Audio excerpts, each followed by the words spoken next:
মধ্যপ্রাচ্যের ইতিহাসে আরবগণ কর্তৃক বিজিত জাতিগুলির মধ্যে পারস্যবাসীগণই একমাত্র প্রধান অংশ, যাহারা জাতি হিসেবে নিজেদের অস্তিত্ব বজায় রাখিতে সক্ষম হয়। ইতপূর্বে আমরা লক্ষ্য করিয়াছি, পারস্যবাসীগণ প্রায় সর্বদাই নিজ দিগকে অন্যান্য মুসলমানগণ হইতে পৃথকভাবে রাখিয়াছে।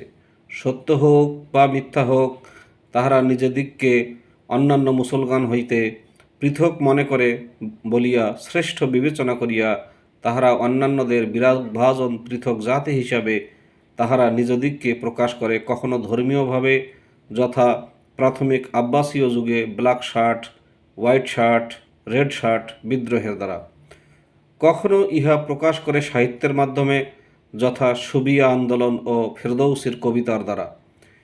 ইহা কোনো সময় রাজনৈতিকভাবে প্রকাশ করা হয়, যথা সাফারীয়, সামানীয় ও অন্যান্য আংশিক সফল বিদ্রোহের দ্বারা।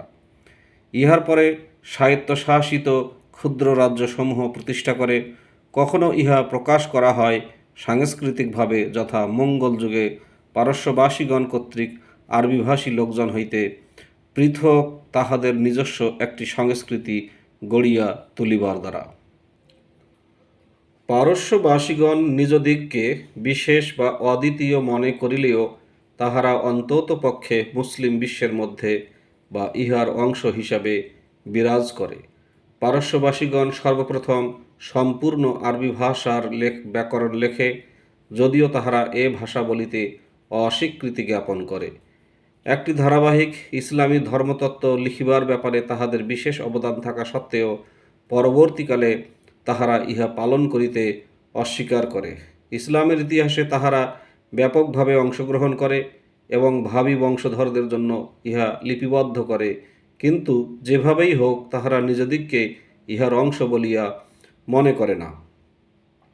সাধারণভাবে পরিচিত ইসলামী এবং ভুলক্রমে পরিচিত আরব সংস্কৃতির শিল্পকলা, সাহিত্য, দর্শন, চিকিৎসাবিদ্যা, গণিত, জ্যোতিষ, পদার্থবিদ্যা, ইতিহাস, ভূগোল ও ধর্মতত্ত্বের বিষয়ে পারস্যবাসীদের অবদান অনেক বেশি। তাহাদের কবি ও শিল্পীদিগকে ভারতবর্ষে আমন্ত্রণ জানানো হয় এবং তাহাদের শিল্পকলা ও ওসমানীয়দের মসজিদ ও ভবনসমূহের শোভাবর্ধন করে।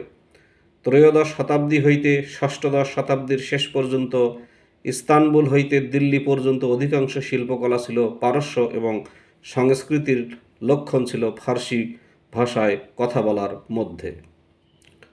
পূর্ববর্তী অনুচ্ছেদের উদ্দেশ্য এই কথা ব্যক্ত করা যে পারস্যবাসীগণ আরব অথবা তুর্কি হইতে শুধু পৃথক নহে, বরং তাহারা এই পার্থক্য সম্পর্কে সম্পূর্ণ সজাগ, যাহা তাহাদিগকে নিন্দনীয় করিয়া তোলে, এবং এই গর্বের জন্য তাহাদিগকে কঠোরভাবে শাসন করা হয়।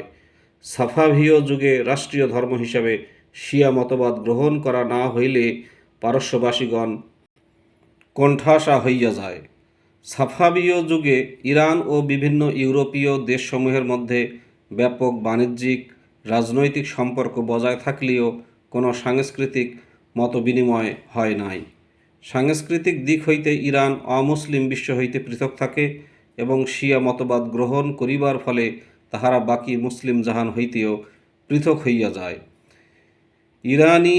ইরান ইসলামী বিশ্বের মধ্যেই থাকে, কিন্তু কিছুতেই ইহার অংশ হিসেবে নহে। সাফাভীয় ও অন্যান্য শাখাদের ক্ষমতা যতই কমিতে থাকে, শিয়া উলামাদের প্রভাব ততই বাড়িতে থাকে এবং পরিণতিতে ইরান সম্পূর্ণভাবে একঘরে হইয়া যায়।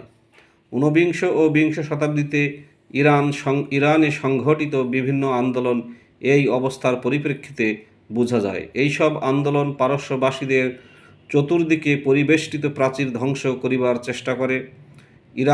ইরানে আফগানির উৎসাহিত প্যান ইসলামী দলের মূল উদ্দেশ্য ছিল অভ্যন্তরীণ প্রাচীর ধ্বংস করা, যাহা পারস্যের শিয়া দিগকে বাকি মুসলমান হইতে পৃথক করিয়াছে।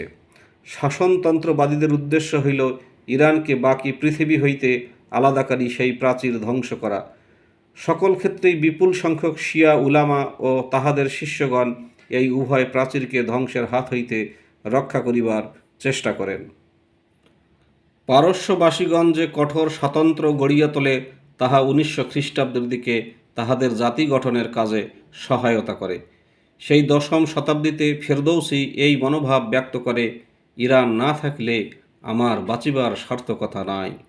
মধ্যপ্রাচ্যের জাতীয়তাবাদের ঊনবিংশ শতাব্দীর তুর্কি লেখক নমিক কামালকে আধুনিক মতে ভাতান বা পিতৃভূমি ব্যবহারের জন্য প্রশংসা করা হয়, অথচ পারস্য কবি সাদিকে, যার মৃত্যু 1291 খ্রিস্টাব্দ, আমরা পিতৃভূমির ভালোবাসা বা হব্য এ ভাতান প্রবাদ দ্বারা এমন এক ভাবের সমালোচনা করিতে দেখি যাহা সম্পূর্ণ আধুনিক।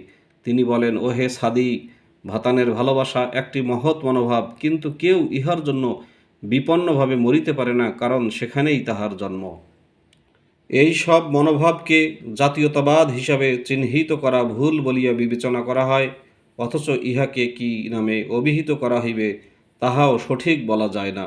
কিন্তু প্রকৃত ব্যাপার হইল, পারস্যবাসীগণ পাশ্চাত্যের নিকট হইতে ধার করিয়া আধুনিক জাতীয়তাবাদ গড়িয়া তোলে এবং তৎসঙ্গে তাহারা তাহাদের নিজস্ব জাতীয় ও সাংস্কৃতিক পরিচয় সম্পর্কেও সজাগ থাকে।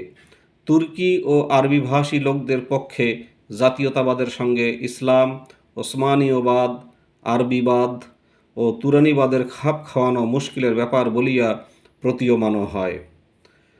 পারস্যবাসীদের এইরূপ কোনো অসুবিধা ছিল না। উল্লেখ করা গুরুত্বপূর্ণ যে, তুর্কি ও আরবগণ, বিশেষত আরবগণ এখনও যেখানে স্বাতন্ত্র্যের খোঁজে ব্যস্ত, সেখানে পারস্যবাসীগণ ইতোমধ্যেই সেই স্বাতন্ত্র্য গঠন করিয়া লইয়াছে।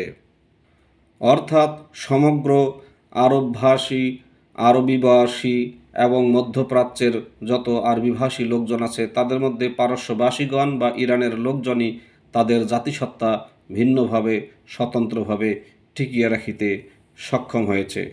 সবাইকে অনেক ধন্যবাদ ভিডিওটি দেখার জন্য, এবং এই চ্যানেলের ভিডিওগুলো সব শিক্ষামূলক ভিডিও। পারলে অন্যান্য ভিডিওগুলো দেখবেন বা বন্ধু বান্ধবীদের দেখার পরামর্শ দেবেন। ভালো থাকবেন, সবাইকে ধন্যবাদ।